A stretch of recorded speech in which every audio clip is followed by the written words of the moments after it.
네, 우리 함께 보는 말씀 디모데후서 2장 1절에서 13절까지입니다. 디모데후서 2장 1절에서 13절까지 말씀 한 목소리로 같이 읽겠습니다. 내 아들아, 그러므로 너는 그리스도 예수 안에 있는 은혜 가운데서 강하고 또 내가 많은 증인 앞에서 내게 들은 바를 충성된 사람들에게 부탁하라. 그들이 또 다른 사람들을 가르칠 수 있으리라. 너는 그리스도 예수의 좋은 병사로 나와 함께 고난을 받으라. 병사로 복무하는 자는 자기 생활에 얽매이는 자가 하나도 없나니 이는 병사로 모집한 자를 기쁘게 하려 함이라. 경계하는 자가 법대로 경계하지 아니하면 승리자의 관을 얻지 못할 것이며 수고하는 농부가 곡식을 먼저 받는 것이 마땅하니라. 내가 말하는 것을 생각해 보라. 주께서 범사에 네게 총명을 주시리라. 내가 전한 복음대로 다윗의 씨로 죽은 자 가운데서 다시 살아나신 예수 그리스도를 기억하라. 복음으로 말미암아 내가 죄인과 같이 매이는 데까지 고난을 받았으나 하나님의 말씀은 매이지 아니하니라. 그러므로 내가 택함 받은 자들을 위하여 모든 것을 참음은 그들도 그리스도 예수 안에 있는 구원을 영원한 영광과 함께 받게 하려 함이라. 미쁘다 이 말이여, 우리가 주와 함께 죽었으면 또한 함께 살 것이요 참으면 또한 함께 왕노릇할 것이요 우리가 주를 부인하면 주도 우리를 부인할 것이라. 우리는 미쁨이 없을지라도 주는 항상 미쁘시니 자기를 부인하실 수 없으시리라. 아멘. 1절 시작이 내 아들아 그러므로 라는 말이에요. 그러므로. 이 그러므로라는 것은 이제 앞장 1장 그 1장의 결론이죠. 오늘 본문을 이해하는데 굉장히 중요한 시작 말이에요. 그러므로. 자, 1장의 결론이 이제 2장 1절이다. 그런 뜻이죠. 자, 1장을 결론 짓는 말 1절 같이 한번 읽어볼까요? 다시 시작. 내 아들아 그러므로 너는 그리스도 예수 안에 있는 은혜 가운데서 강하라. 예. 그리스도 예수 안에 있는 은혜 가운데. 이게 이제 1장의 결론이에요. 그리고 이거는 디모데후서 전체의 핵심일 뿐만 아니라 사도 바울 인생의 핵심이라고 할 수가 있습니다. 자, 사도 바울도 어느 순간까지는 이 말씀에 대한 깊은 의미를 깨닫지 못했다고 할 수가 있어요. 비록 그리스도 예수를 극적으로 만났는데 그런데 사도 바울의 삶이 극적으로 만났다고 해서 모든 것이 다 완전하게 바뀐 것은 아니에요. 그리스도인은 살아가는 여정을 통해서 하나님의 말씀을 점점 더 깊이 깨달아 가는 거죠. 그 여정이 없는 사람은 하나도 없죠. 그 여정을 겪으면서 또 삶에서 많은 고난도 겪게 되어 있어요. 자, 사도 바울이 1절의 말씀, 이 말을 1절의 말씀에서 이제 꺼낸 이유가 있는 거예요. 1장이 이제 배경이 된다고 그랬잖아요. 우리 1장도 좀 배경으로 보고 그리고 1장과 연관된 다른 말씀도 좀 배경으로 봐야만 왜 그리스도 예수 안에 있는 은혜 가운데서 강하라 이런 말을 했는지를 온전히 이해할 수가 있어요. 자, 여기 1장 15절을 보시면 매우 놀라운 사건이 나오죠. 아시아에 있는 모든 사람이 나를 버린 이 일을 내가 아노니. 아시아에 있는 뭐 어떤 사람도 아니고 한두 사람도 아니고 50%도 아니고 아니 어떻게 사도 바울을 이렇게 다 버릴 수 있을까요? 이런 경험을 하면 우리는 어떤 기분일까요? 이번에 시찰에 갔더니 그 목사님이 그 사모님이 이제 간증하면서 목사님이 못 들을도록 막 그 속에서 애절한 울음이 막 나왔다고 그래요. 왜 그러냐니까 100%가 다 나갔대요. 교회에서. 그런 느낌을 경험하지 않고는 어떻게 느낄까요? 근데 그게 교회만 그럴까요? 사업장도 마찬가지죠. 부도가 뭐 눈앞에 보인다든지 아니면 가정도 마찬가지죠. 가정에 여러 가지 어려움이 생겨가지고 자녀들은 하나도 내 말을 들어주지도 않고 또 부부끼리도 이렇게 대화가 안 되는 이런 상황에 어떤 기분일까요? 모든 사람이 다 나를 떠났다. 이런 상황을 우리가 맞이할 때. 근데 왜 모든 사람이 떠났을까라고 할 때 8절 9절 1장 8절 9절이 또 실마리가 있는 거예요. 제가 한번 읽어볼게요. 그러므로 너는 내가 우리 주를 증언함과 또는 우리 주를 위하여 갇힌 자 된 나를 부끄러워하지 말고. 여기 부끄러움. 이 사도 바울을 부끄러워했다. 이게 이제 그들이 떠나게 된 결정적인 계기예요. 자, 이 부끄러움이라는 건 뭐 창피해서 떠났다 이런 의미가 아닙니다. 창세기에 보게 되면 아담과 하와가 서로 벌거벗었으나 부끄러워하지 않았다고 그랬거든요. 이 부끄러워하지 않는 것은 완전한 연합체일 때 경험하는 거예요. 그런데 완전한 연합체가 깨져버리잖아요. 그러면은 부끄러워합니다, 서로를. 이게 이제 창피한 것이 아니라 서로 함께하지 못한다. 이런 뜻이죠. 마음이 갈라졌다. 이런 의미를 가지고 있습니다. 자, 왜 마음이 갈라졌을까요? 그 부끄러움에 대한 원인이 어디 있을까요? 9절에 보면은 하나님이 우리를 구원하사 거룩하신 소명으로 부르심은 우리의 행위대로 함이 아니오 라고 했는데 뭔가 사도 바울에게 행위의 성과를 기대한 거예요. 근데 행위의 성과를 기대했는데 별로 그렇게 성과가 없는 모습. 그러나 사도 바울은 이어서 뭐라고 했냐면 그 부르심이라는 것은 우리의 행위대로 하는 것이 아니고 오직 자기의 뜻과 영원 전부터 그리스도 예수 안에서 우리에게 주신 은혜대로 하심이라 그랬잖아요. 하나님의 부르심은 은혜대로 이루어가야 되는 거거든요. 그런데 사도 바울을 보니까 뭐 은혜는 뭐 고사하고 뭔가 이렇게 행위에 대한 성과가 보여야 되는데 안 보이는 거예요. 그러니까 이제 사도 바울을 다 떠나버린 거죠. 도대체 사도 바울에 어떤 일이 있었길래 행위의 결과가 없고 그렇기 때문에 사람들이 우리는 이제 사도 바울과 더 할 수가 없는 것 같아 하고 이렇게 떠났을까요? 어떤 일이 벌어졌을까요? 그게 이제 조금 참고해야 될 말씀이죠. 여기 아시아에 있는 모든 사람들이 떠나버리게 된 이유가 거기에 있는 건데 고린도후서로 한번 가보세요. 고린도후서 먼 책이 아니에요. 그 앞에 좀 가보시면 신약성경 286쪽에 있죠. 앞부분으로 넘기셔야 돼요. 고린도후서 1장 8절에서 9절까지 같이 한번 읽어볼게요. 시작.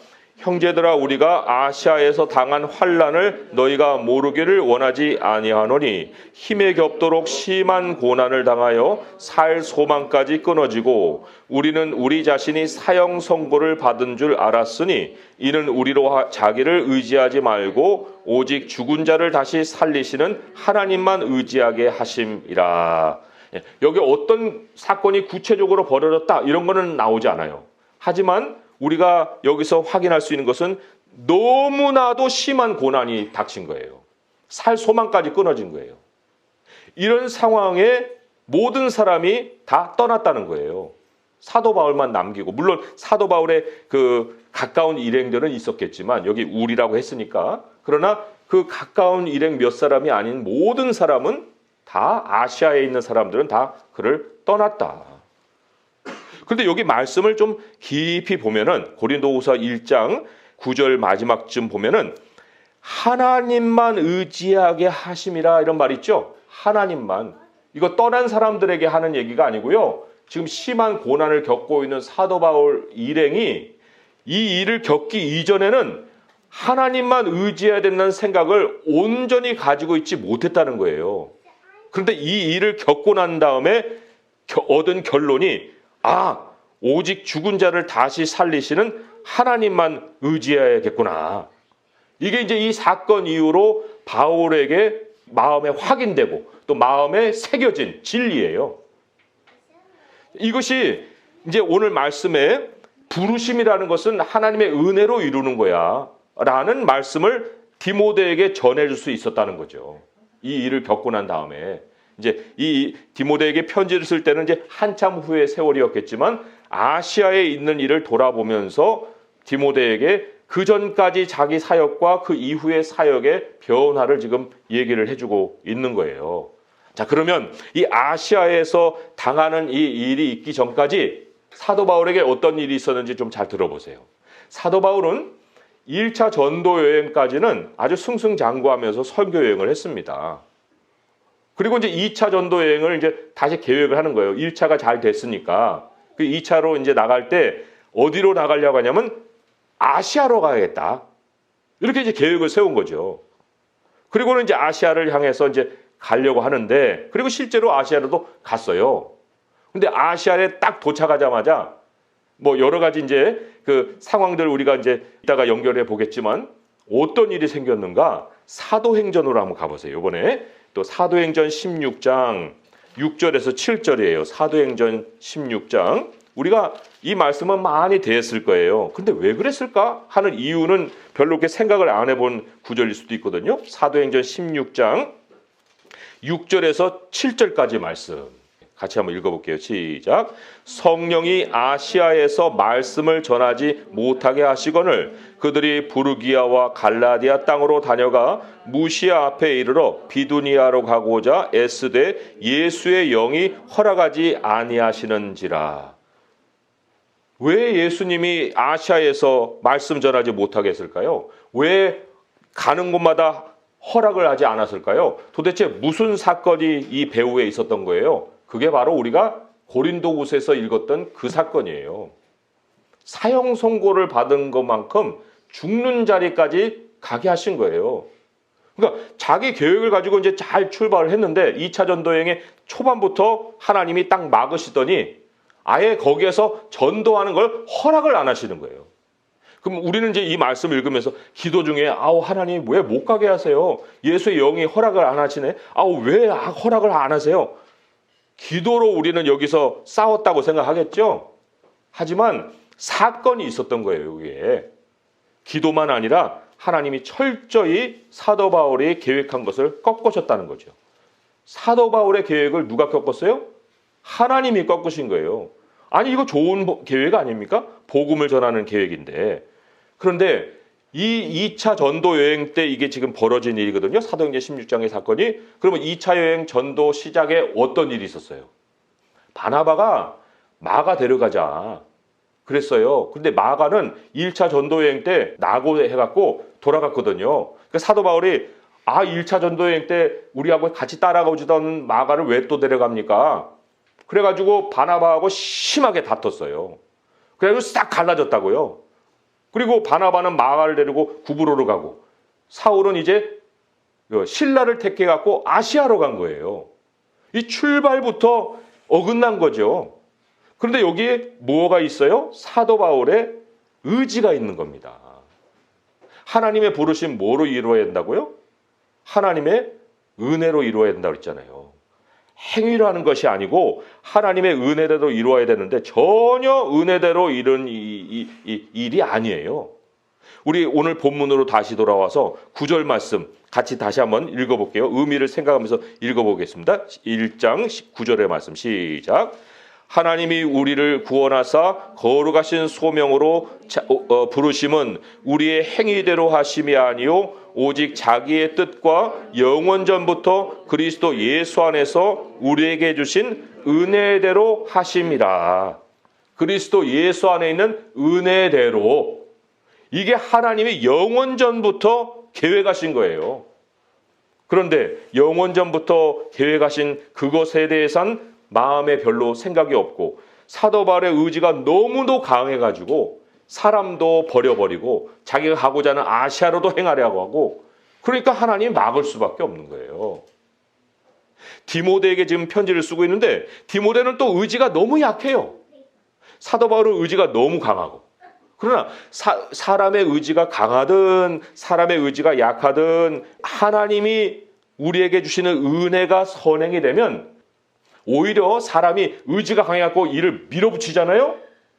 그럼 문제가 생깁니다. 세상은 일 밀어붙이면 된다고 생각하죠. 그런데 된 것 같은데 나중에 보면은 꼭 문제가 생겨요. 밀어붙인 일에. 사람의 의지가 일을 해내는 것이 아니다는 거죠. 사람의 의지가 아니라 하나님의 일은 절대적으로 하나님의 은혜로 해야 하는 것이다는 거예요. 그래서 이 사도 바울이 지금 1세대 전도자거든요. 그런데 2세대 전도자인 이 디모데가 자기와 같이 필요 없는 고난을 당하지 않게 하기 위해서 지금 이 말씀을 핵심으로 전한 거예요. 그러니까 2장 1절이 내 아들아 그러므로 너는 그리스도 예수 안에 있는 은혜 가운데서 강해라. 너의 의지로 강해라고 하려고 하지 말고 그리스도 예수 안에 있는 은혜 안에서 너는 강해야 한다라고 말씀을 꺼낸 것입니다. 이게 부르심의 핵심이라는 거예요. 그리고 2절의 말씀이 왜 이렇게 연결되어 있는지 우리 성도님들이 이제 이해가 될 거예요. 또 내가 많은 증인 앞에서 내게 들은 바를 충성된 사람들에게 부탁하라. 그들이 또 다른 사람들을 가르칠 수 있으리라. 뭐예요? 왜 이 얘기했어요? 사역은 혼자 하는 게 아니라는 거예요. 마가 내쳤잖아요. 자기가 하려고 했잖아요. 바나바하고 심히 다퉜잖아요. 그리고는 자기가 신라 끌고 나갔잖아요. 사역은 그렇게 하는 게 아니라는 거예요. 우리가 뭐 분업이라는 말도 있고 협업이라는 말도 있는 것처럼 하나님은 한 사람을 통해서 독단적으로 복음 사역을 행하시는 일이 없습니다. 어떤 일도 그런 일은 없는 거예요. 하나님의 은사는 다 골고루 하나님이 나누어 주셔가지고 다 연결돼서 교회가 세워지게 하시지, 어디 한 사람의 그 강한 의지와 무슨 카리스마로 뭐 그랬다가는 다 또 문제가 생기는 거예요. 그러니 우리가 여기에 교회의 상황만 아니고 모든 상황이 마찬가지예요. 가정도 마찬가지고, 뭐 아빠가 가정을 혼자서 막 독단적으로 이렇게 끌어가면 다 문제 생깁니다. 다 이렇게 나눔이 있어야 되는 거예요. 그래서 3절에 보면은 너는 그리스도 예수의 좋은 병사로 나와 함께 고난을 받으라 했는데, 왜 좋은 병사일까요? 그냥 그리스도의 병사로 해도 되잖아요. 근데 좋은, 이게 선한 이란 뜻이거든요. 굿이란 뜻인데 선한 병사로, 이게 아시아에서 심한 고난을 당하기 전에 바울과 심한 고난을 당한 이후에 바울이 달라져서 이 얘기를 한 거예요. 좋은 병사로. 하나님이 우리를 향한 뜻은 어떤 뜻이에요? 선한 뜻이죠. 선한 것은 하나님만 적용된다고 그랬죠. 그런데 좋은 병사라는 것은 사람이 만드는 병사가 아니에요.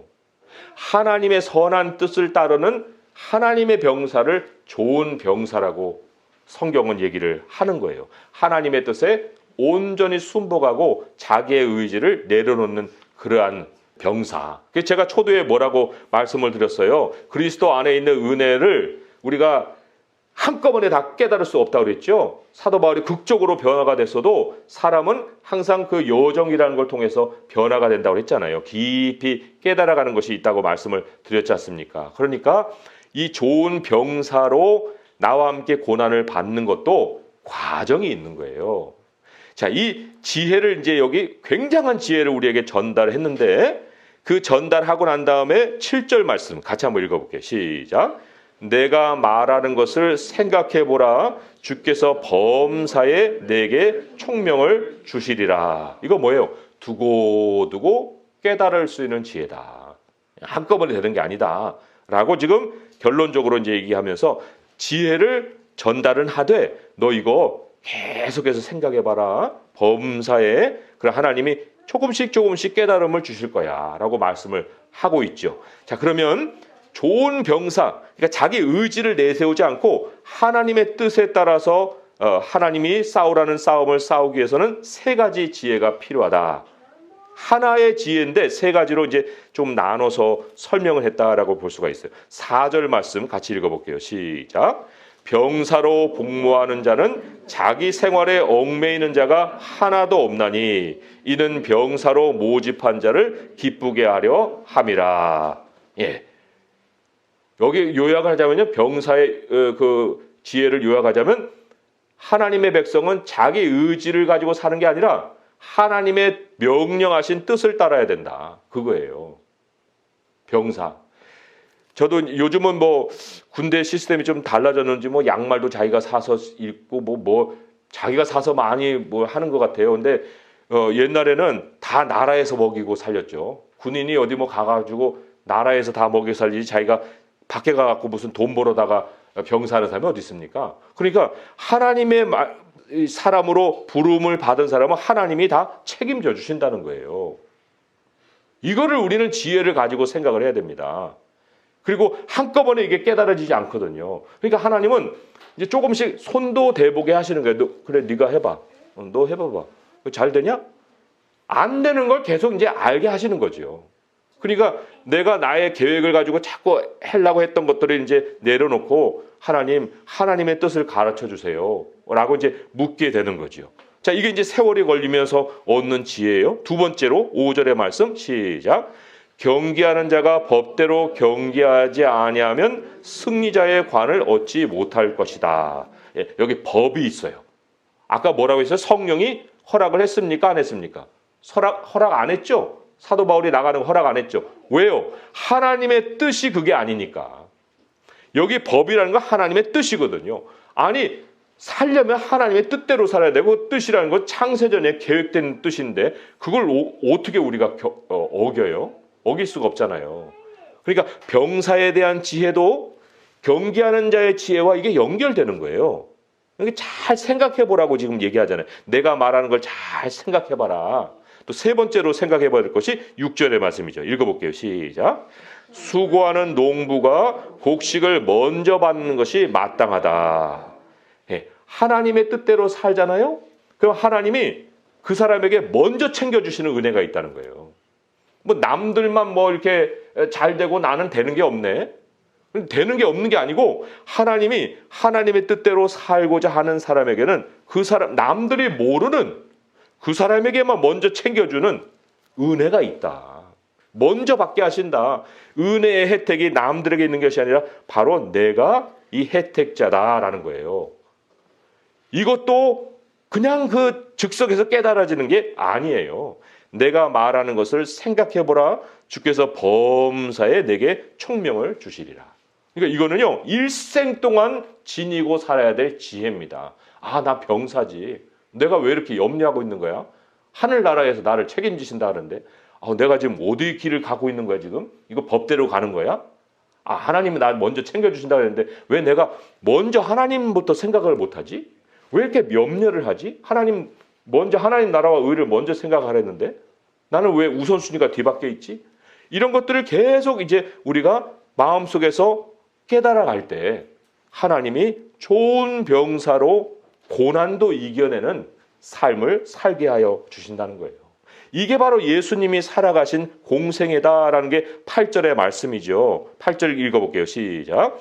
내가 전한 복음대로 다윗의 씨로 죽은 자 가운데서 다시 살아나신 예수 그리스도를 기억하라.